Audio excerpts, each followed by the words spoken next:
Hoo-wee. Boom, boom, boom. Okay, should we just make this official? Let you know we in the building. Hey, buddy. Yeah, and I'm Bindotwa. Before we introduce which season we are in, what episode, and all of that, let me just welcome my partner in crime. Malibongwe, igama lamakhosikazi. Yeah, Malibongwe. Yeah, it's women's vibe. Women's vibe. Malibongwe. And it's a shame that we're flying solo, isn't it? Oh yes. To the Queen. Get well soon, sis. Get well soon. Yeah. Doesn't happen on I know this her. camera. I know her. Yeah, her screen would be popping hearts and stuff. Mm-hmm. Yeah, I know she's watching. Definitely. You could do with what? I could do with hearts. Some love, some hugs, and some kisses. Is that what you're talking about? That's exactly what. Woman, also, I mean, asiyeke sodwa ngale nyanga yo mama, but right. The show must go on. Yeah, no, it definitely must. Ooh, very hectic. Very hectic a show we do have today, this evening. Welcome to it, ladies and gents. It is the Slyso TV podcast. It is season 2 and episode 8. I hope that Yes. Yeah. Ooh, it's been 2 weeks. They were supposed to have a golf date, but yeah, unfortunately, hey, weekend happened. Well, yes, but okay. Let me confess something, right? I do not have golf clubs, and I don't have any. Give me a command. So you're left-handed, no? I'm right-handed. You're right-handed. Perfect. Yeah. I've got lefties. I'm ambidextrous if it's important. But all right. On a random day.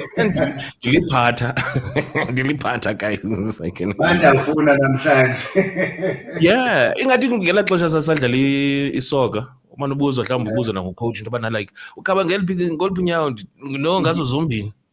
Yeah. Ube ligqudu sawungena efield. Abe nisiyaphi. Ibhola ngamacala onke. Omene mat. Yeah, Bills, it's been a very hectic one. So much to get through. Sure. We do apologize on behalf of the Queen. She will not be able to join us. She has some getting better to do and then get back to us. But very interesting ones. We've got Marikana. We've got the taxi industry. We've got what else is there? Oh, man. Very sad weekend for sports in South Africa. Oh, yes. Sports. Yeah, we got gemoord, jong. Just like. Was it a pak? Hulle het ons 'n pak gegee. Pakslag gegee. Julle het binne in ons en JV mos. Hey, yes. Yellow mense. We're gonna speak a little bit of Xhosa. We've been saying to you people, oh man. Okay, yeah, there was the story about the podcast and the language thing and the Afrikaans and the colors. Yeah, I don't know. It happened a while ago, but it's something I think like people ought to be talking about. You know, we just need to keep debating it. We just need to, I think for me, that one in particular, Slyso raised a very important question. In particular, we know what you put on the internet, will always live there. But is there an expiry date? I think we've touched on this. Is there an expiry date where people can say, okay, it's been this long, it must have. Listen, I'm not trying to advocate for any side, but I think for me, it did bring that, and I hope people are starting to understand, in fact, the gravity of, just dumping anything on the internet. But for me, it's how long, or when do we get over anything that you've said, and what is the process of retribution moving forward? Yeah. Yeah, look at I think we need to have these very honest conversations, sisodwa, as abantu. Guys, like ubukhulu becala zonke izinto ndiye ndihlale ndithi zisuke ekhaya. There was one man who was very honest about it, who said into yokubana even nalapha endlini, uyabona kwalapha ebantwaneni indlela abathetha ngayo, apho bekumele bunqanda khona okanye ufundisa khona, so that they don't grow up with that, man. Yeah. Sure. But yeah, we're gonna get right to the swing of things. By the way, we also have a brand new contributor on the podcast. We'll play. She decided she's gonna afford us an intro video to introduce herself. I'm sure you saw that. I did send it through on the group. Very excited. She's young, vibrant. She's qualified, and she's quite excited. Yeah, Looking so we'll forward get to meeting her. Yeah, we'll get to that a bit later on. But yeah, starting off things on a sour note, justice still eludes Marikana victims 13 years rather after the tragedy, and that's a big one that I think everybody's talking about currently. The fact that it's odd that it was the first seating of the prelude to the national dialogue, on our doorstep. And now the question still stands. The commemoration was on Saturday and the opening was on Friday, with opening remarks made by the president, which we will talk about a little bit later on. But the one that is ends out I'm sure you can read it on the ticker there, friend. Yeah, it's. I don't know what to make of it. I think for me, it's quite poetic how everyone is calling for accountability, right? 34 people died 13 years ago in London, right? And we've never heard from the president in his capacity as a president, but also in his capacity as a business person with interests, in that particular mine. And this, as you rightfully put it, I think for me, as I said, it's poetic that we are starting, the prelude to the national dialogue, where we are asking for further accountability around different, spheres of governance, around spheres of society. But now, there still isn't accountability on this matter.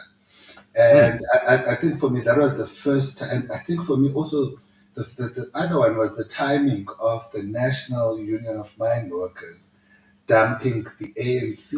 The African National Congress, saying we're going to go it alone. Yeah, I think for me, the timing of everything, I don't know if there's a story behind it, but I find it quite interesting. But yeah, man, I would never forget what happened 13 years ago. Yeah. Asikwazi uyilibala siluluntu, in Marikana, Northwest Province. And very interesting that you mentioned that Dalimpofu was also interviewed a bit by IOL, which is where we got the story from, by the way. They say that scores of residents, including families of the victims and other prominent figures, gathered at the Marikana Kopi, with advocate Dalimpofu accusing the government of moving at a snail's pace in compensating the victims of the tragedy and their families. 300 million has been, in that legal battle to the families of the deceased, along with widows of the slain miners, approached when they approached the Pretoria High Court and the Constitutional Court to seek compensation. So they say about 300 million, has so far been paid, but there's still more that needs to be done around that, or reparations, or whatever you want to call it. Sure. Yeah. So and around that, so the 300 million has already been paid over, right? Apparently it has been paid over. 34. Sorry, I'm a business person. I'm already doing the math. So, are you breaking that down? Apparently, it's probably around okay, just under under 10 million per family. Well, the question now is, and there's more. How much of that has gone in? And how much of that has gone into legal fees and such? And I understand that, like, at some point you're like, no, it's going to be pro bono, but we've got somebody that's actually there's somebody I know. I'm digressing. Ayanda nangu uthi sithaba. Well, sithi aba sifuna comment yakho engakumbi kumcimbi enqondayo into yobana like abantu sicela bangenelele kuwo. Kukhona lento yeteksi sisaya kweso story, but nakwezinye ezi, talking about Marikana, talking about the national dialogue, and I've got some clips that we will play when a city when Ayanda esifuna into okubana nithabathe inxaxheba kuyo, in terms of your opinions, because it is not a Billy and a Slyso conversation. Nani niyafuneka, and there's somebody else here that wants to say hi. Hi, Sly and Billy. And bestie. Thank you for that. It's also for you when I'm to pull up for sure. Comment okanye mhlawumbi ke unoluvo lubeke nje kwi-comments, noba usibukele ku-YouTube okanye usibukele ku-Facebook, so that we can hear what your views are. Because I mean, like, still, just to end off with this story, because I really would like for us to go a bit quicker. They say that on Saturday, the Association of Mine Workers and Construction Union, AMCU, through President Yabo Matunjwa, they called for the 16th of August to be made a national holiday. Okay. I know what you think about that. Yes. Right, basically, 16th August, bacela into yobana mayibe yi-holiday kawonke-wonke, while also slamming Ramaphosa for his alleged failure to formally apologize to the victims and their families. The action against the miners was sanctioned by the sitting president, Mr. Cyril Ramaphosa, of which his political party has awarded him with the highest position in the land. Hence, every month we are experiencing a massacre because his hands are full of blood and brothers and sisters who were killed in this very mountain we are in today. So those are sentiments of AMCU President Joseph Matunjwa, and it's very, it's for me, Bills, it's you have Palapala, you have Marikana, you have all of these things, and you're busy driving us towards national dialogue.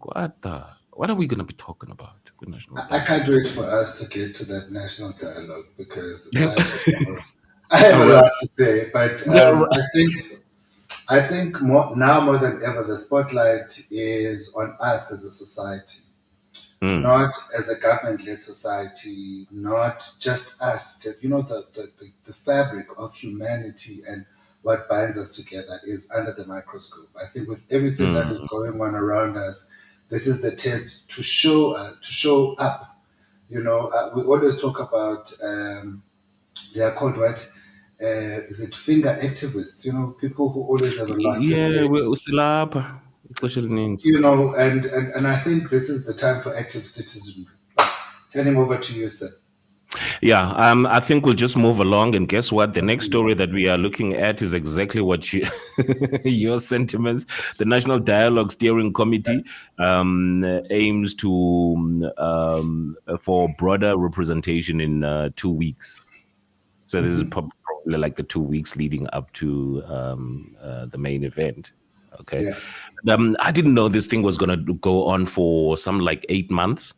There's a lot around it, and it didn't start off on a very good footing.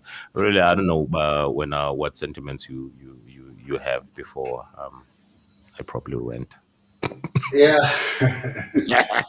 Listen, I think that in the last show we did say that I think we are in a government that is almost so reactive, you know. Mm, We have commissions, we have this. It says, everything is reactive. Now, we're talking about the commission around the tariffs and, export, diversification of mm, the country. And for me, this is how this felt initially. It really did feel like a talk shop. It felt like one of those commissions that you always talk about. But I think having looked at what has been happening, right? mm, Looking at the withdrawal from the political parties, number one, and the foundations that represent, I think Thabo Mbeki, Desmond Tutu, yeah, Declare Foundations, Robert Sobukwe, Steve Biko, so all those yeah. foundations, sort of pulled out. But I liked what the Thabo Mbeki Foundation specifically is doing. Whilst they've pulled out from, participating, they've taken the opportunity to educate civil society about Mm, the value of the process.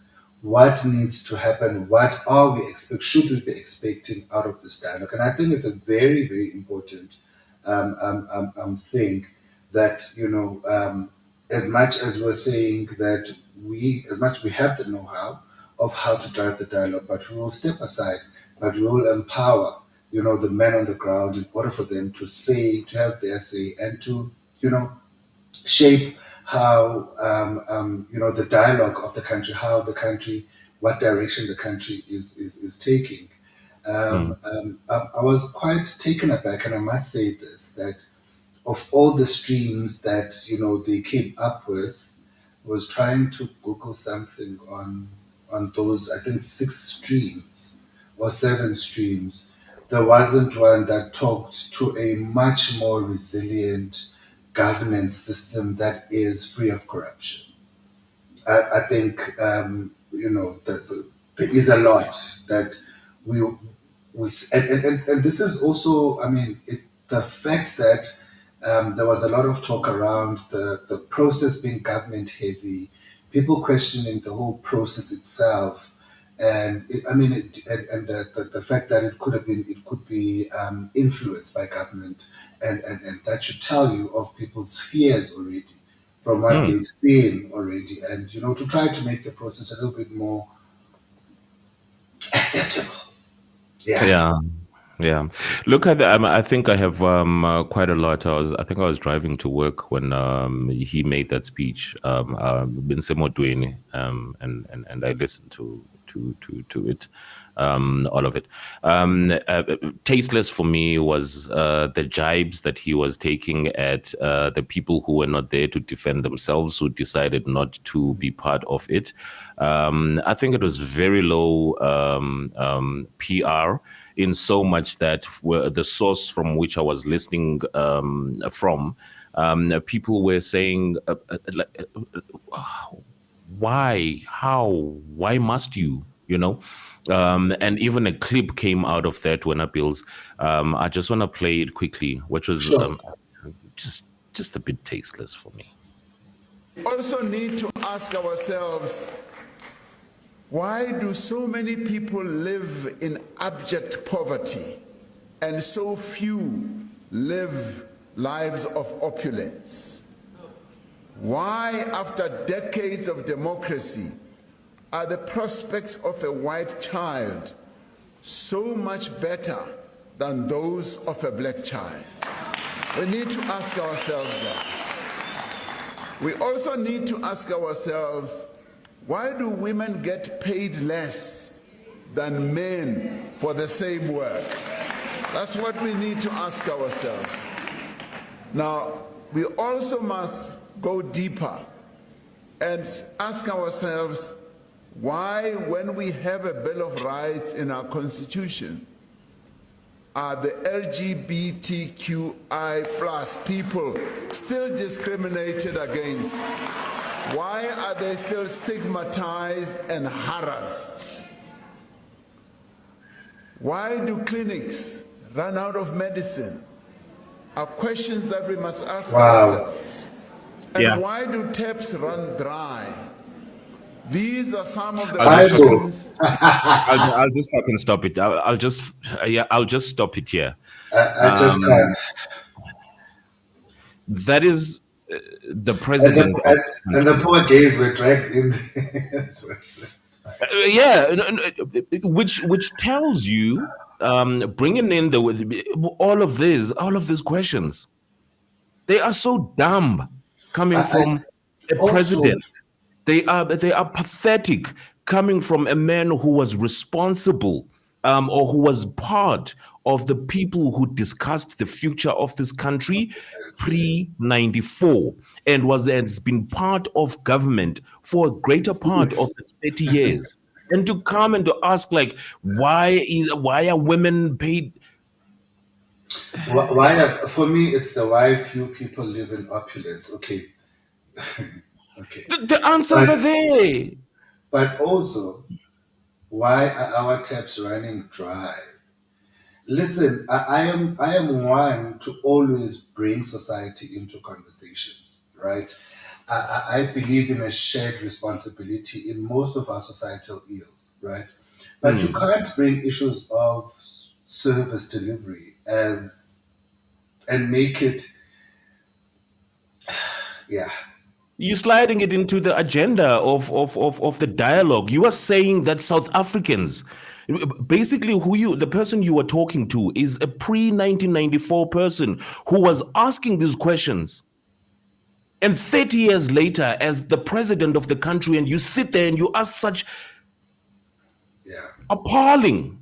I don't want to use my fancy French for it, just to give him a little bit of respect, just because he's the fucking the first citizen of the country. You know exactly. We've had commissions upon commissions, and no one. We saw court right now. More of them must fucking go to court. More of them must fucking cry on there. We've had so many commissions. R1 billion on the Zondo Commission. Who has been who's been arrested? And you ask us, like, why are we poor? While you know, like, just today, I think the guy is from Limpopo. There's a story that was doing rounds where he even had invoices writing out to Ifemeliake and saying, if anything were to happen to me, know that it is so and so. Know that it is so and so. These people who have forced me to sign documents and payment and approve payments that I know in Dokbana that they should not be made. There's one payment for 78 million rand. 78 million rand to paint 3 reservoirs. There's a payment for R1 million, 1.8 million. That is going to legal fees. He was made to sign this. And the person who was there before had resigned because the hawks were onto them. And this particular guy says that if the way that these people are so powerful, I started an account so that I can share all of these news. So that I can share all of all of this these discrepancies and these things that I've been made to sign. They closed it just like that. That's how you know how powerful they are. And you come and you ask like, why we need to talk about poverty? We need to talk about lack of employment. South Africans have been knowing what the fuck is wrong. Yeah. You have not listened to them. In so much that, like, even this legacy, like, who is not out of the dialogue? Yeah. Who is he going to be talking to? I was listening to the radio one of these days whilst driving, and this they were reporting about a certain mayor who went to, some township or rural area, Mm. and he said, "You elected me. I am here to find out what your issues are." And somebody stood up and said, "You were born here. You know exactly what the issues are here. They haven't changed. They are still the same as you left them. Instead of you coming to waste our time to be asking us what we need out of you, come back and give us service delivery because you know exactly what needs to happen." And I think it's always, we're stalling and stalling and stalling. We've got so many documents that talks to the challenges. I mean, the NDP was built out of the challenges that we experience as South Africans. And in 2025, 5 years before the culmination of the due date of the NDP, we are here having conversations about where we should be going as a country. Yeah. No, man, it was very upsetting. And the question I ask, I mean, I listened to the script, to that speech in its entirety, and I'm thinking to myself, who is the speech writer? Are there still speech writers? Are there people? Because as a president, I would like to believe that you have, what is it called, GCIS or whatever, government communications. You have a group of people that you can sit with that can understand the pulse of the nation, that can say, Mr. President, you can't say this, you can say this. And for him to do all of that, I and to think see all of that, why are medicines? You know, there's a fucking story of trucks that were getting stopped leaving South Africa. You know that there's an issue of illegal immigrants that actually go from one clinic to another collecting this medicine so that they can take it home for their people or to go sell. And you come, it's not like he did not know that before he did that speech. And you come and you patronize us and you ask us such dumb fucking questions, man. Here's another one that came from a young kid. If you're looking for answers, Find young people at school. You find young people at the ground, on the streets. You find young people at the streets of Soweto. You find young people at the streets of Alexandra. You find young people at the streets of Seshiro. You find young people at the streets of PE. That's where you find young people. You do not find young people in meetings with ministers. You do not find young people in the cabinet. You do not find young people in government. So if really the president was prioritizing young people, he would go to where young people are. Where young people are on the street trying to find employment. Young people are not in government making mandates that are for selfish and corrupt purposes. Young people are out in the streets striving for a future that they know that could take them somewhere, because the government, all the useless cabinet meetings, they have failed us multiple times. So if really the leadership of this country wants to find young people, let them go to the streets, let them get off their high horse and let them go to the streets to find young people and actually ask them what they want and what must be done to this country. Remember, the people that are in the government, I'm going to second what he's saying. It's not an insult that they are old, but it's nature that they are old. Unfortunately, it's something that there's nothing that we can do about that. They are old. It's nature, So whatever that they're laboring for, whatever that they are harvesting for, is for us young people. So hence why I'm saying that if ever they are doing it for corrupt mandates, so that I would get this Young is people high are school tired. A kids. government of geriatrics. That's what I wanted to say, Slyso, before we even went here. Yeah. We have a government of geriatrics, right? Very few, in fact, no young people. There's not even one person I can say we classify as youth. But anyway, I'm not there. You know, but if you want to create or to sustain that situation, have an outlet. that gets fresh ideas, you know. And it's true what she says, and this is how I started my podcast. I would always say this. I would go into these meetings and I would find that we're speaking to one another. It's like we're clapping to each other, but the people that are supposed to be sitting on those chairs absorbing the information are out there. And that's when I started bringing these people from the boardroom to a seat and say what you were saying right there. Tell these people exactly. And I completely 1000% support what she's saying. You can't accept people who have been kept out of the economic activity, out of governance, out of all these things, right? Completely segregated and marginalized from making important decisions. And through that, they have now become despondent. They are now, exactly as she's saying, filling the streets. You know, they're all over the streets.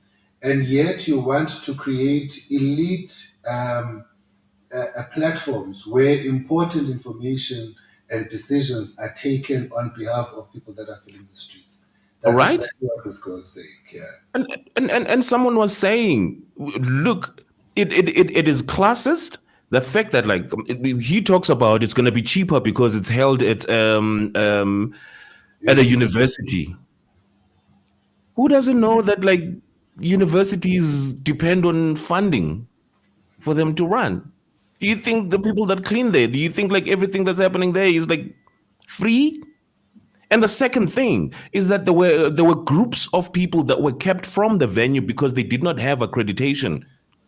And you are the very same person that says that you want dialogue, you want as many South Africans to be involved. Wow. There were people who were wearing different armbands because you belong in the VIP, you belong in that, you belong in that, and you say you want to come and have a conversation with these people. In the very same speech, you say we need to gather in churches, we need to gather in stadiums, we need to gather. There's a hierarchy every way. Yeah. And you say you want to have a conversation with it. For me, I like I don't know. I think for me on this one, Slyso, I'm glad at the fact that also, I mean, if we have to take out what we can out of this process, right? We are quite frustrated with what he said because it sets the tone for what to expect. And if you do not have an opening and inviting and a compelling case to South Africans, saying to them why they need to, engage in this, as you rightfully put, the speech that he gave does not inspire that, right? I hope the eminent peasants group at least invites people. The fact that there's some representation across different walks of life. We've got athletes. Siakolis is there. John Kani is there, Edwin Cameron is there, and I hope that to some degree speaks to the youth or the people on the ground that some of the interests might be represented there. And I think that's the first one. If we have to take some sort of the positives out of this, but for me is I read somewhere that they will open. Also what you call digital platforms where you don't need to be anywhere physically, but you can still participate. And I would go as far as maybe even suggesting that they have a zero-rated platform that anyone with or without access to the internet, you can go on and still make your inputs. And this is where it comes for me, right? Action SA says, this what they've noted from the first day of that whole thing is that the youth is disillusioned, and I think the video you've just played right now, the clip, it speaks exactly to that. But I want to say for me that as much as we feel let down, or the youth feels let down by those before them and all, there's still space for active citizenry. Can we fight and forge forward? Can we not say it's not working, we're going to leave it? It's never going to get fixed, And I want us to take this opportunity to just, make our voices heard. What happens in the end, we don't have control over it.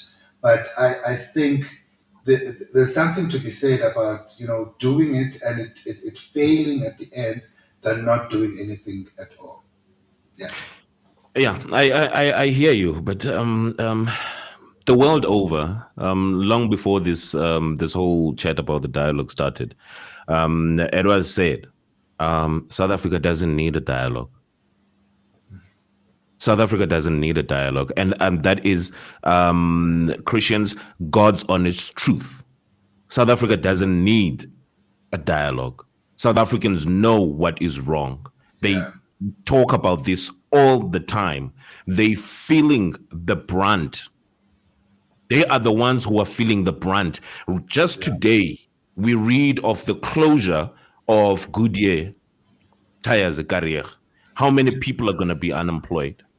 What are they going to do for people who work for so long to walk away with 100,000 rand? You know what I mean? These could have been prevented over a period of 30 years. You can't come and say now, no, it's because of Donald Trump's tariffs. The industries have been dying a slow death. Yes. Yeah. And to that one, Slyso, some of these things have happened before. Do you understand? We've had a recession before that hit the whole world. What was the whole recovery plan? Did it have any contingencies in terms of how do we future, you know, future proof? Yeah. You know, how do we foolproof whatever? And also it goes back to this. We've seen back in the day, the clothing and textile industry was hit very hard when the Chinese started to take over the markets. I mean, there's been incidents over and over and over, and you know, they will tell you, Adam, in order for you to be able to focus, look at the future, look at the past, sorry. Look at the history and look and use that in order to focus. But as I said, we've always been okay, it's happened now, let's try and find a solution. Yeah, I think just to end it off, I mean, like it's we can talk about it. I think more than anything, I ask myself when it comes to a lot that is going on in South Africa. People are calling for a referendum. People are calling for early elections. People are calling for all kinds of things because people are really hurtful, and over and above being hurtful, people are coming out. I remember I said this, I was doing the second biggest breakfast show at the time, and I knew I took flack for it when I said that post 1994, it is cool to be impimpi. It is cool to be impimpi. It is cool to say, Ndokbana, these are taxpayers' money, 78 million rand, 1.8 million rand. You're building a house for 20 million rand in a waterfall. You've given a rogue tender that is inflated.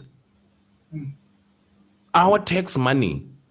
And you want to come and say, no, let's talk. Talk about what? You are not cracking the whip. You are not giving us anything as South Africans to go off on. Yeah. To say that we'll give you a chance. We'll give you this. I just saw Punja vibes the vibes thing umkhize. Yes. There's a poster of Renewal African National Congress straight from Vibes thingy. Take a dip. We'll find another portfolio for you to come back, and this comes up in integrity. Anyway. Yeah. Anyway, we moved the fuck along. I vote for that. It's supposed to be like a very chilled, a very laid back kind of episode, going through a lot, because we prepared like an interview with CAMPSCAPES. We also have a new contributor for our movie reviews, but we will be failing as South Africans with some level of voice, because I think another thing, Bills, is that we live in a democracy. we live in a country where we are to be opposed to what is popular out there. Yeah. People are numb. People can't do anything because uzawuleqwa ngomso. They've done. Yes. Like, I always say to people, they've done that to me the world over. I couldn't give two fucks right now. You know what I mean? There's like, so funeka kube njalo, funeka uzijule ijacu. I think, But the truth remains the truth. South Africans need to speak. yeah. They don't need a dialogue that is controlled by government. They need to have their own spaces and places where they go to. They need to have about Floyd Shimvambu going to thingy. They need to have a civic movement. That's what South Africa needs, because that's what helped us during apartheid.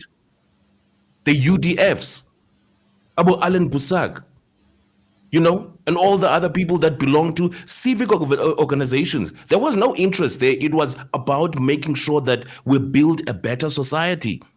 Ulisela, you can't leave because that's how e-community is. Yeah. Anyway, moving right along. I'm not sure if we should even do this story because it's another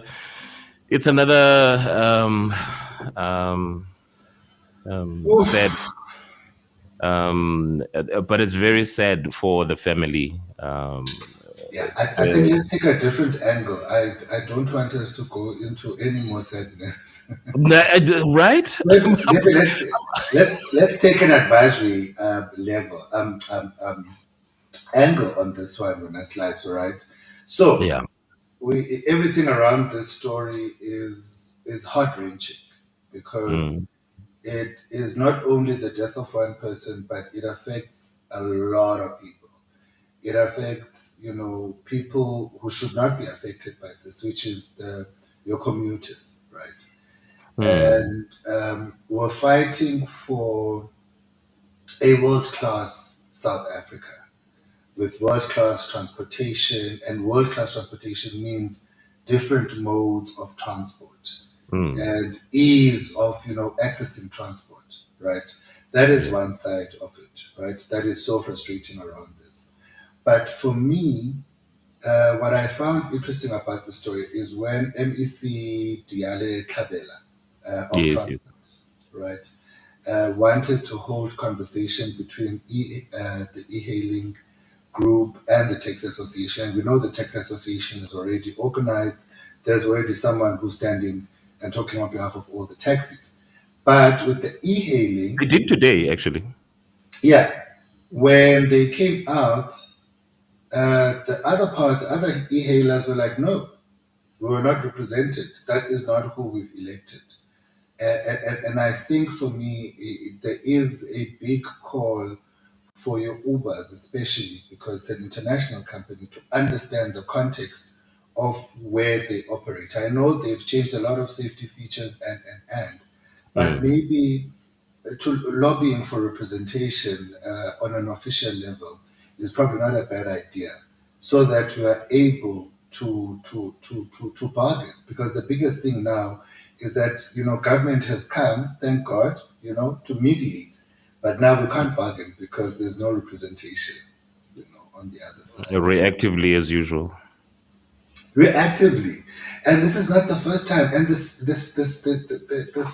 shitty thing about this, let me say, is that on the 23rd of July, on July 2023, June 2023, exact same thing happened, exact same place, and we're here again.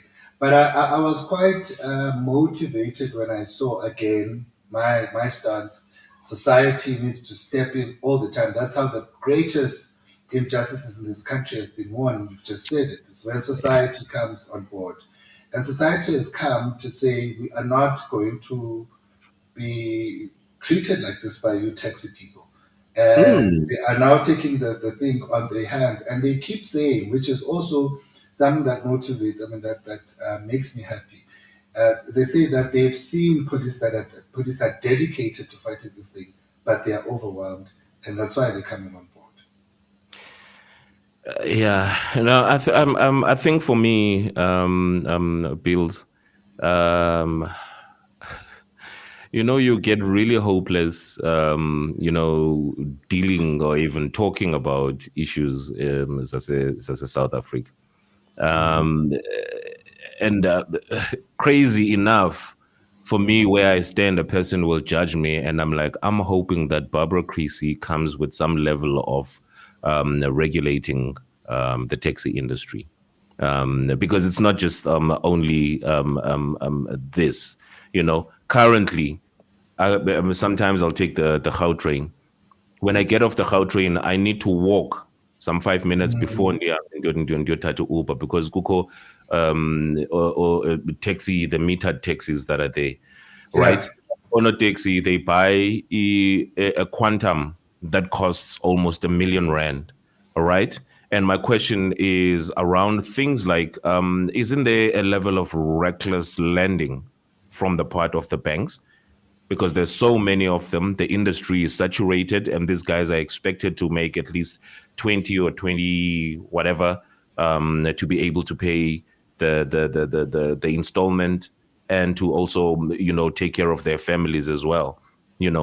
So you've got all other factors like that contribute to the way they behave, that awuzukwazi ukhwelisa umuntu wakho and a car that you bought.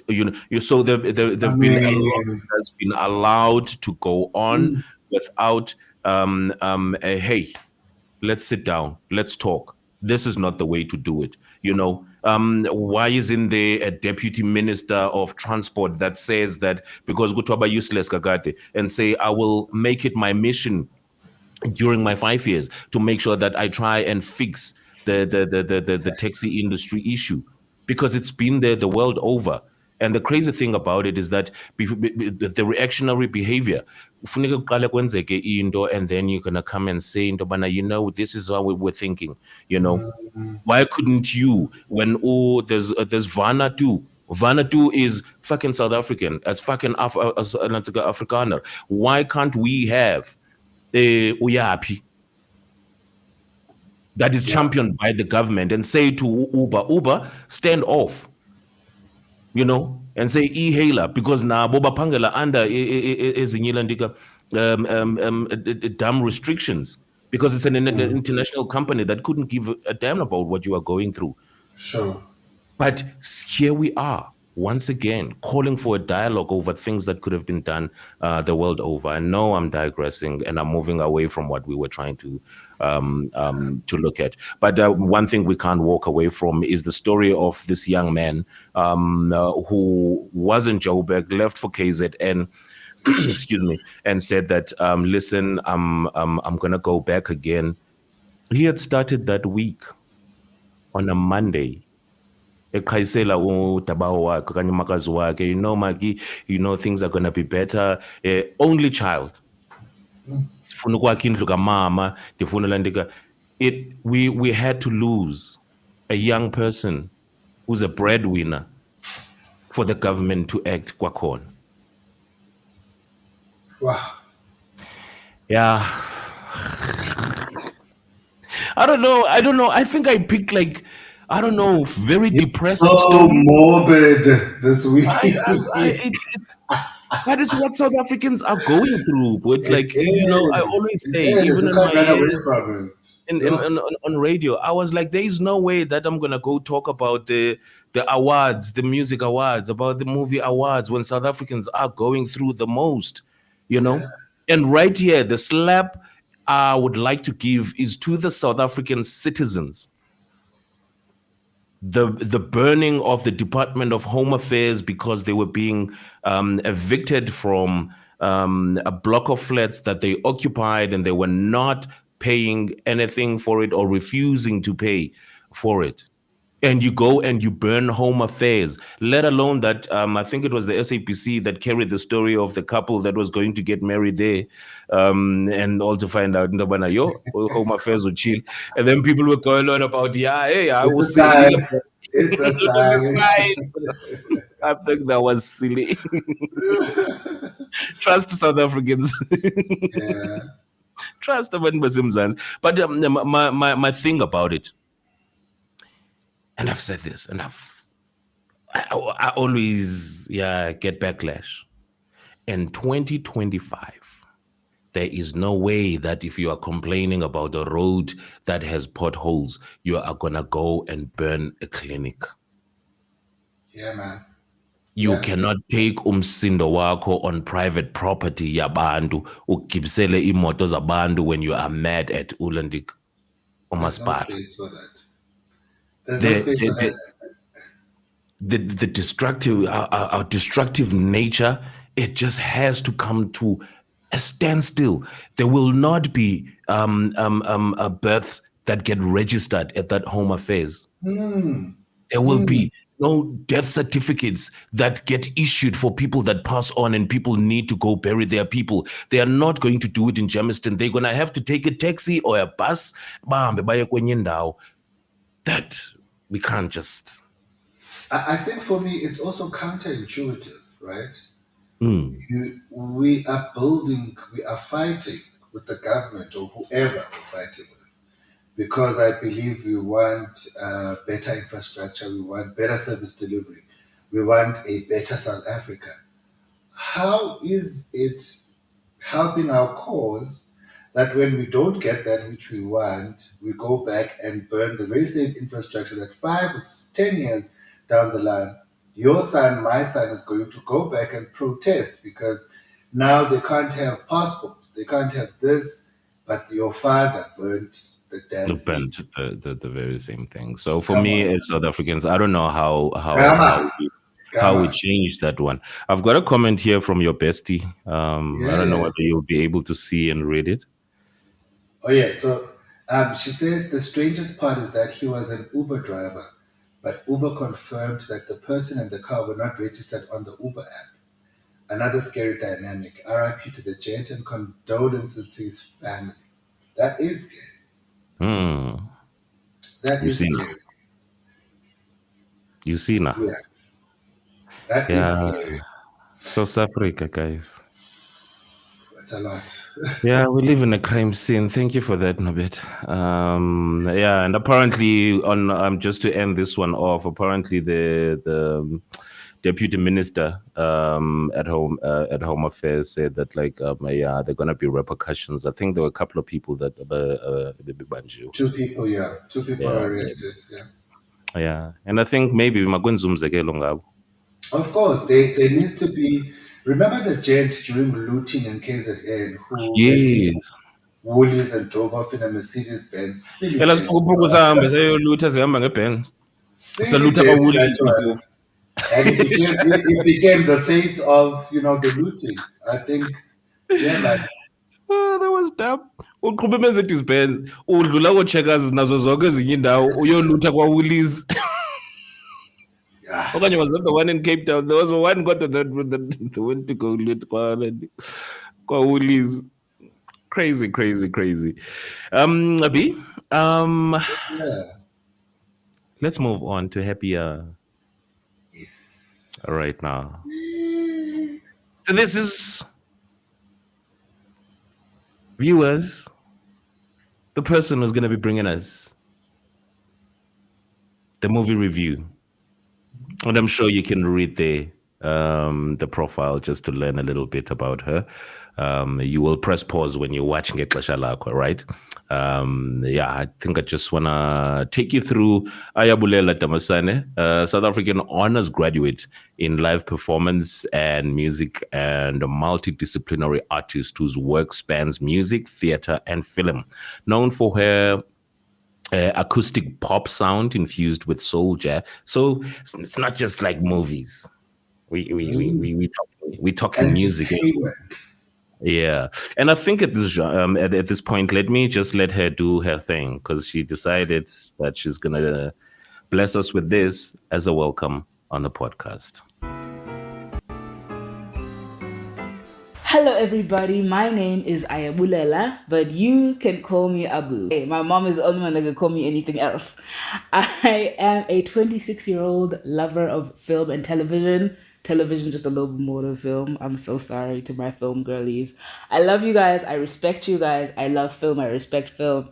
but I'm a TV girl. I'm a TV girl. I have to say it. I especially love television because you get to spend time with characters. And more than anything, I feel like I'm a character watcher and I'm a character writer. Even when I write music, I'm writing like about people and how they experience the world. TV just gives you the opportunity to grow and learn from characters and to evaluate their psyche and evaluate the way they make decisions and experience life. And you just learn so much when you get to spend 22 episodes with a character rather than 2 hours with a character. But what I love about film is that because you have so little time, you have to be creative and you have to be sparing. You know, you have to be like, is this important? Is this necessary? There's no time for filler. There's no energy for filler. But in the same breath, with TV, when you have filler episodes, that's like an opportunity to get people to fall in love with your world and your characters because you have that extra time. So there's just so many pros and cons of each. And I hope to share a little bit of that with you guys as we spend time together. I studied music and I studied film, and I love film more than anything in the world. Like, it's just talking about it, getting people excited about it, recommending, critiquing, it's commentating, it's all, it gets me so excited. I love talking about film. So I hope that I can get you guys just excited about movies and TV shows as I am. That's really my goal. That's really my passion. Bye! Why you wanna go? Really my passion. Bye! I'm Right, that's excited. who we have. As you can see, as talkative Exciting stuff. parted brother, full of energy.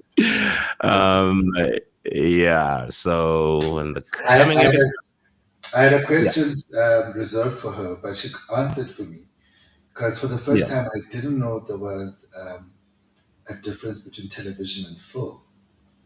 And I was like, when I see her, the question I have is like, please tell me what the difference. But she did, and I've yeah. learned something before I even see her. So I'm looking forward to this. Oh wow, crazy, crazy, crazy. So yeah, I will. We're waiting for you. We're waiting for you. Yeah. Bills. I think it is time for us to check out what's going on as far as yeah, the bees wrap on the Slyso TV podcast. And by the way, please keep those comments coming. We can still talk about whatever we've spoken about if you have an opinion or something to share with us right here on the podcast. But right now, we're just going to move straight to Mr. Billy Bugako in the building. Let's wait.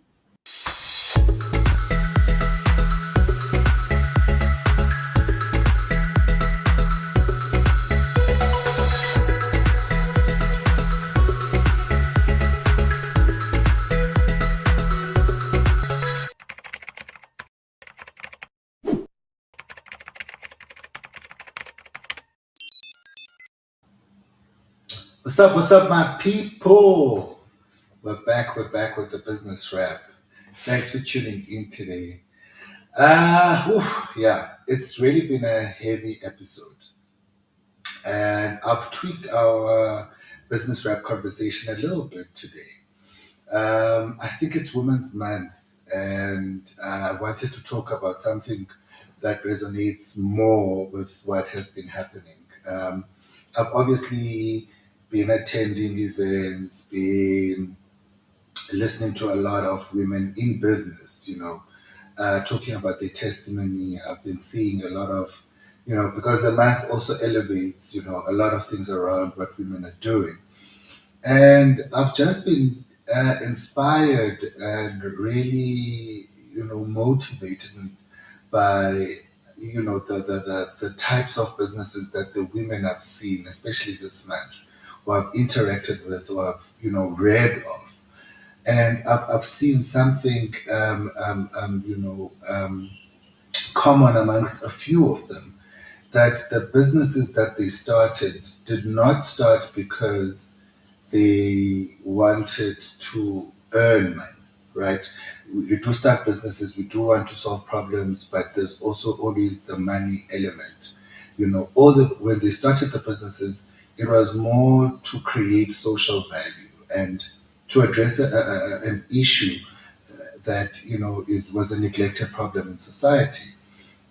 And I just want to at this point shout out to Untombam, sanitary pads, Lindy, with sanitary wear also here I think they're here in Gauteng, and Ubabalwa in the Eastern Cape, because some of the women whose stories came up where they tried to solve issues around menstruation and girls not having access to sanitary wear. And I looked around and I was reminded of a time, you know, growing up where, you know, we as Africans were solution oriented. Um, there was always either, a social group or some people amongst the society who identify a certain problem and try to rally behind it to solve it. And, the basis of social entrepreneurship was born out of that, was born out of people, seeing social issues, environmental issues, and problems and rallying around that. And this led me to get more interested in, other businesses and what other people were doing. There's a young man from Zalato, I think the name of the company, they are in, I think, Cape Town. They started a platform where you actually go and do a good thing, you go do a good deed, take kids to school, and you can register in the platform, register the time, and they give you coupons where you can go to certain stores. I think Checkers, Shoprite is one of them, where you can buy airtime, buy food, or buy whatever through that. And I thought that, looking back at where we come from as an African community, and looking at where we are, where we've become more solution consumers, where we look outwardly for solutions. And when we think of business, we think flashy cars, we think big money, we think, all of this. And we've neglected some of the social problems, that are out there. We've been talking a lot of social problems today. And that is a minefield for entrepreneurs. But it should be a minefield also, for us to try to solve those problems. There's institutions out there that capacitated or even mandated to fund, social enterprises. There are institutions out there who, give guidance and mentorship to social enterprises. Universities, if you live next to a university or even a TVET college, if they have an entrepreneurship program, you can come, go in them, because they're a university, they are mandated to promote social innovation. And I just thought of this, and I wanted to say for today's business wrap that it's time we look inwards when looking for solutions. We talked about our social fiber that is thinning, and part of the things that we can build social cohesion through is us rallying behind social ills and using entrepreneurship as a tool to solve those social ills. There's a lot of, it's, if we had time, I'd, go into much more, many more examples and models of social entrepreneurship that you can get into. But I think the context of South Africa requires us to look into this more now than ever. And I think not just South Africa, but throughout the continent, because we don't ever think of, when we think of social issues or social enterprises, think of possibilities for exporting those ideas. But there has been, cases where ideas, products, everything that come out of, social enterprises, make it to other countries. So, my people, every time you see a problem, you see Ubers being burnt, you see issues of GBV, those are all opportunities. Those are social issues that we need to rally against. Apps such as Namola, I think they called, the rape app, and all of those were built around social issues. There is an opportunity to make our societies safe. There's an opportunity to drive the human species forward to the next level, you know. and still be able to do that in a manner that generates, some sort of value for you as an entrepreneur, but mostly for the people within your societies. Slyso, are you there? Yeah, we're here. And that was the business wrap for today, ladies and and gentlemen. I'm so attentive here, and especially like during Women's Month, and also that question that came from the president: why are women paid less, and all of that. Man, But I think you are we are. so triggered. I'm so sorry. I'm very triggered. I'm extremely As you so. should. As you Feel should. I've never seen you this triggered. for me, certain things are no-brainers. But like let's not digress at all.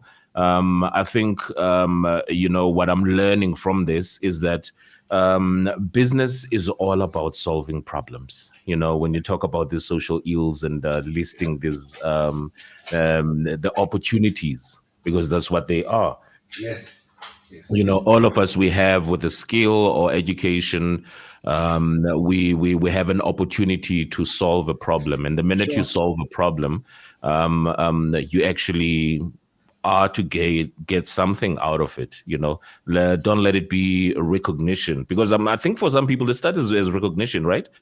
Kodwa yo, no uba wonakalelwe yile nto yihita yapha kumntana nombulelo uza kwenzela, and we start enthusiastically when we were young and we are able to do these things, but we don't get the support. We don't have access to education. We don't have access to facilities and institutions that can further this interest that we have in those things. And I love it when you mentioned towards the end that, like, the TVET colleges, universities, they have a responsibility of making sure that they do support, by all means, anything that speaks to lifting yourself up, gaining knowledge, and finding your niche, so that you solve your problems. And it also speaks to something that I think Mr. Lesufi had said just recently. I don't know whether he was campaigning or whatever. He was talking about the fact that they are no longer going to be tenders. I don't know what speech he was doing and where he was. We're not going to be giving out tenders. We are going to make sure we get people. TVET colleges, universities, that is where people are going to go learn bricklaying, so that when we build RDP houses and all of these things.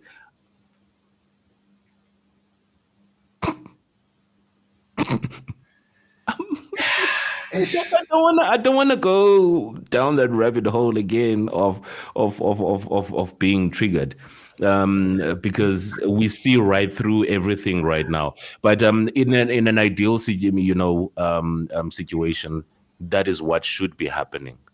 We have a problem of the missing middle in South Africa. Those people who didn't get an opportunity to be educated, they are in their 40s. They lived, into their 50s. They've lived a bit of, they've experienced apartheid, and were part of the transition, and they got left behind. For an array of reasons, and programs like the one he is talking about, which is an idealistic, if at this stage, because I don't see anything out there. These were things that were supposed to be there like a long while ago. That is why we have so many people that come from other countries that take over jobs that could have been done by a person who went and did bricklaying and went and did plumbing. If there was such a program that were to be rolled out throughout the country, you know what I mean? Yeah, man. Yeah, sure. G20. G20. What's left now with that? The G20 is in October, isn't it? The actual summit. When is it? It's in October. Yeah, I think we're very close. We're getting close to it. We are very close. G20 Summit, I think it's in October. So I think I'm very much excited to hear. It's in November, actually. I'm excited to hear, the feedback from the work that Mr. Jahana, the board chairperson of the CSIR, who is the chairperson of the Y20, which is the youth and business and SMME part of the G20 comes up with. So it's that's the one part that I'm the most excited about out of all of this. But we've heard our friend from the other countries not coming.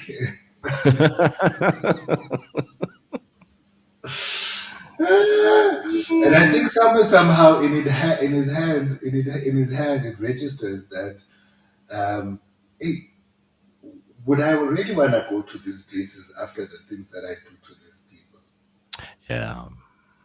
Yeah, the bullying is beyond me. But anyway, we're not. I mean, as you say, we've had quite a somber episode. We'll definitely keep you posted. And just on the note of women as well, I know that I need to apologize to Umamia Machwanini. Like there are so many Chwaninis in my life, man. Hey, guys, konbana nkulisa. Just this past weekend, ben kunye no mawawan, okay? Met another Chwanini there. Just this past weekend. The one I'm particularly talking about is Unam Samazwai. We had another meet last week or sometime. She's going to be coming on board. We're going to be hosting her next week. Okay, we have a special episode that we dedicate to women next week. So she's one of those people that are going to be coming through. She's going to, be sitting right here with me, and we're going to be robustly being activists. And there's also a lady I came across when I built from a lady I know in Cape Town who was saying, Sly, we need to promote people like this, at the back of what you were talking about, like, women and entrepreneurship and business as well. This lady, Wenza E-beads in Cape Town, to find in such a volatile space, in a crime-ridden Cape Town townships, there's this person who says that Dinesh is PO, and I'm going to do it. So we will also be talking to her next week. So yeah, we might be. The entire episode will be just full of women next week. The last one I think that we're going to end off with, Bills, is that interview. I had a sit down yesterday with the people from CAMPSCAPE. You will remember our sister company started around the same time. They are into camping. And obviously it's getting to be spring now. So there's a lot of getting out there. So they've got something. I sat down with the founder and partner, Xolisa Yilita. And I hope that that video is here so that we can just go through it. And I think we can also take a break. It is a live podcast, guys. So you will watch the video and then, send it off. Let's just find out whether this is going to cooperate with us. It's getting us it's getting us in other vibes now. Because this is what I was looking for. Yep, right there. Well, it's another great evening to everybody. Let me take off these things. I'm sure I can. Yeah, we can't be twins up in here next shit. We can't be twins up in here. I'm gonna put my right here. Binga, how you doing, man? No, I'm good. Thanks, Slyso. It's been a while. Yes, no, definitely has been a while. Yeah. I actually have grown up with the show, and thanks for having me once again. No, dopest. Dopest. Obviously, we're heading towards springtime, people getting outdoors. So that means it's back to business for CAMPSCAPES. Yeah, no, definitely. I mean, as the weather changes, as we all are starting to experience now, people just want to go out a little bit more. Tired of wearing their winter jackets. They want to go into their swimsuits and everything else. So, we can't wait.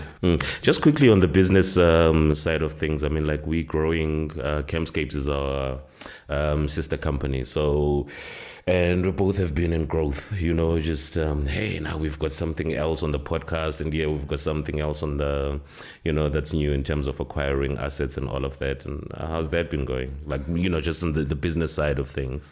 Now, on the business side of things, look, obviously, as you've mentioned, it is a bit of a seasonal business. There's more business in the warmer months. So from like your August right up until your March, that's when we're busiest. But I mean, there are other festivals like Bushfire, which happen like slap bang in the middle of winter. The last week of May. On the business side, we're quite comfortable with where we are. We've grown in terms of acquiring our assets, making sure that we're able to generate more income and revenue, and also be able to host more people. Yeah. Because you got more tents now. No, definitely. Yeah. Definitely. I mean, it's one of those businesses where it's sort of like doesn't feel like you're working.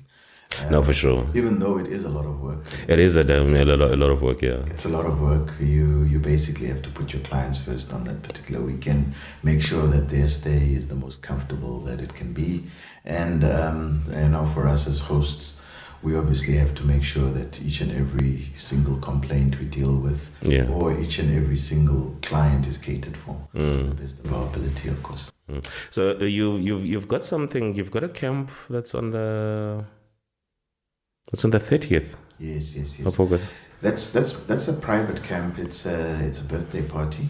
Okay. So we're doing a birthday party. It's a couple of ladies who wanted to celebrate their birthday party. So we'll be having a boat cruise on that particular weekend, hosting them, making sure that they're well fed and well taken care of in terms of the accommodation. Okay, cool. Which is almost like practice for the major one that we're going to be talking about. Yeah, no, definitely. For you guys to get into the swing of things. It's like, 100%. Your omelet was terrible on this one. Make sure it's popping. Make sure it's popping on the real shit. Yeah, just making sure that, as opposed to being too well done, we make it well done. Well done this time. Yeah. And then there's the big one. The ultimate camp. The ultimate camp experience. I remember there was one, I think, last year, where it's just an array of activities, man. Yeah, is it still the same? Definitely. I think this year they've added a bit more activities. There's going to be things like karaoke, which is the usual. Okay, I'm sure you'll be leading that one. Yeah. He is karaoke king, by the way. He is karaoke king, yo, fam. Yeah, so there'll also be Segway, quad biking, yeah, hiking, boat cruises, speedboats. There's also going to be a cookout competition, and this is all happening on the 12th to the 14th of September. Okay. There's also quite a number of artists who are coming through. I can mention Lulo Cafe, Vinny Da Vinci. Okay.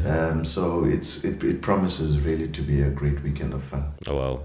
Oh, wow. And so for this particular one, we don't need people. Well, obviously the one on the 30th, people don't need to make bookings for that. It's private. But obviously, Ultimate Camping Experience now this time around, CAMPSCAPES is joining. No, 100%. And actually, you're going to be getting your group of people, taking care of them, just like another company will also be taking care of other guests as well. So what's in what does CAMPSCAPES have in store for? So our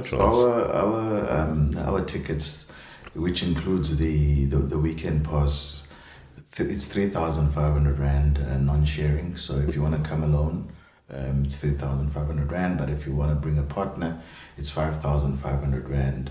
That includes obviously your tented accommodation, your bedding, your linen. It includes your breakfast and your dinner on all 3 days, the Friday, the Saturday, and the Sunday. And there's obviously other extra activities. People, if they're keen on going on a hike, there's a hiking trail, beautiful hiking trail. And this is all happening at Eagle Waters Resort in Hartbeespoort. Okay, cool. Yeah, if you don't know what that is, head over to your Facebook, or if you want to know more about it, by the way, head over to Facebook and search for CAMPSCAPES, all right? As I always say, it's camping that went to model school, so that's why you're hearing bedding, you're hearing duvets and shit, so and obviously the meals as well. Yes. The famous mimosa is gonna be there. The famous mimosa is gonna be there. The famous potty. The famous potty. Yes. Karaoke. Yeah, we'll be doing a whole lot of things, man. We really, really can't wait. Cool. Is there a contact number or that people can? You can either contact myself on 084 975 9908, or you can contact Kulufelo on 074 283 8004. All right, that's right there at the bottom. You can see that number, so you can call those numbers and make sure that you hook yourself up. And, one other thing that I wanted to mention is that the Sunday also promises to be quite nice, with soulful sessions. People who are into their Sunday music. The segways are also going to be on the Sunday. So cool. It promises to be quite an action-packed weekend. So basically, it's going to be difficult for us to fuck off from that place.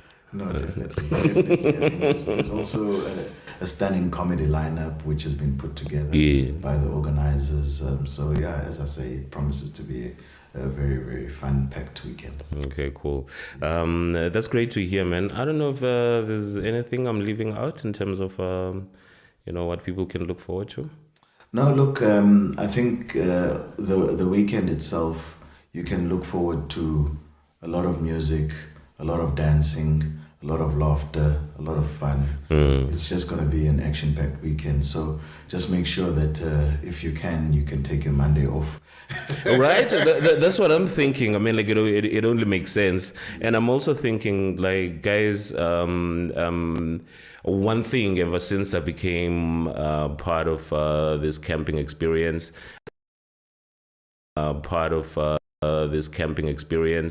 don't think there's anything far more gratifying than the opportunity to actually network, because the nice thing about it is that in terms of the target market for the events is basically looking at you're upwardly mobile, people who actually can pay their way through. And these are professionals, from doctors to, professors, lecturers. So basically, you're going to be having fun. You're going to be comfortable. You're also going to have an opportunity to network with great minds and great people, that you actually can take on another camp, on the next camp. Because I think that's part of what has happened as well. A person will go to one camp and then they meet a person, and now they are friends who go to the next camp and the next camp and the next camp. So I think that's a great one, if you're looking to change your career, motherfucker, that's the kind of shit you do. Yeah, man. So it definitely is a great networking opportunity. I mean, I've met a lot of wonderful people. Not only people who are themselves in the same space that I'm in, but also, as you mentioned, professors, business people. So it's been it's quite a wide range of people that you get to meet on these camping excursions, and we really can't wait for this summer season. All right, Pinga, thank you so much, man. Just drop that thingy on. This is on all social media platforms, right? They just look for CAMPSCAPES. It's CAMPSCAPES, CAMPSCAPES. You can find us on Instagram, you can find us on Facebook, and All right, cool, man. Thank you. Thank you so much, my nigga. Thanks, man. Great to be here. Cheers. Sure. All right, guys. Thank you so much. So make sure that you call those numbers at the bottom of your screen. Make sure that you are part of this. I mean, like, it's springtime, bro. You've been yearning to get out there and have fun. For you and your partner, come on. You've got bedding, you've got meals, and all of this shit. But you're gonna pay extra. Right. Thank you so much, guys. Let's see each other on the next segment. Thank you, Bing. Thanks.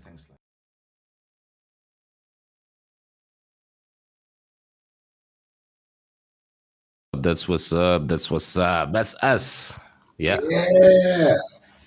Shout out to X and Kulu from CAMPSCAPES.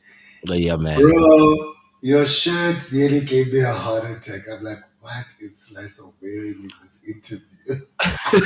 What do you mean? It's written anal. Oh, what? Oh my god! I didn't even notice. And then anal OG. I'm like, oh, analog. Go get it. Analog. Because I think that I'm gonna make a promo out of that one.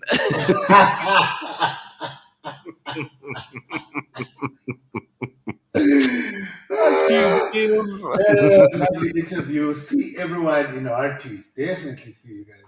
Yeah, man. Excuse me. It's definitely going to be happening. I think it's the 13th till the 12th until the 14th. Now in September. Yeah. So you can basically go to CAMPSCAPES on all their social media platforms and make sure that you get your booking. Segways, all of those things. There's a cook-off, there are hikes, there are speed boat rides, and also like cruises, comedy, karaoke. So there's everything for everybody, and the nice thing about it is that, like, as I say, it's camping that went to private school. So awuzulala phansi, you're taken care of. Your meals, by the way, from that amount of money, your meals are catered for. Lovely. Yeah, that's what we want to hear. Yeah, and when you wake up in the morning for your entire stay, ovukanga mimosa, bro. Ask me as now. Okay.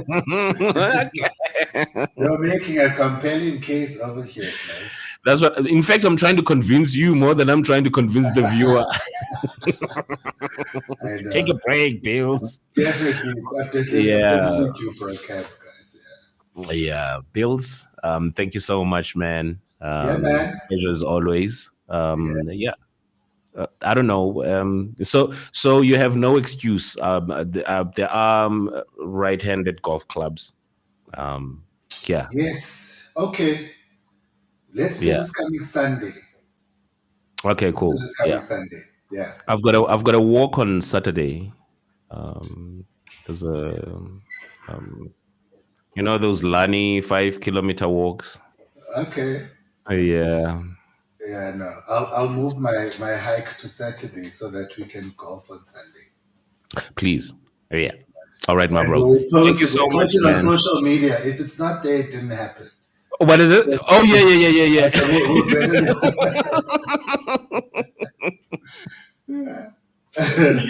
You're totally correct there. Anyway, thank you so much, bro. Thank you very much for staying with us, people. Until next week, remember, we are not skipping next week. We will have that special episode dedicated to Women on Women's Month. Cheers.